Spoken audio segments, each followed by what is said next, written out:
Doctor Tahir al-Qadri. حال ہی میں ایک صحافی فرخ وڑائچ نے بتایا کہ طاہر القادری سے ان کی تفصیلی گفتگو ہوئی ہے اور اس گفتگو میں قادری صاحب نے بڑا دعویٰ کیا ہے بڑی دنیا میں جمہوریت کا دور ختم ہو رہا ہے اور پاکستان میں چہرے نہیں، نظام بدلو، تحریک کسی بھی وقت دوبارہ شروع ہو سکتی ہے۔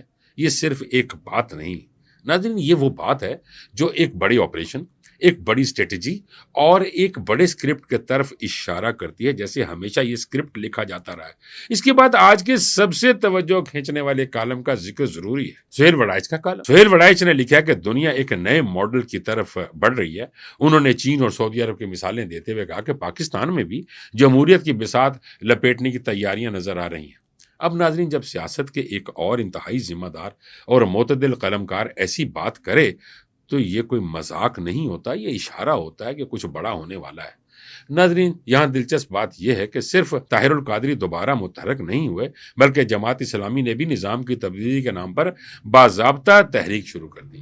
اب آپ خود سوچیں، وہ جماعت جو ہمیشہ آئینی جدوجہد کی بات کرتی ہے، وہ بھی اگر نظام بدلنے کی بات کر رہی ہے تو اس کا مطلب ہے کہ نیچے کہیں نہ کہیں بہت بڑی ہلچل چل رہی ہے۔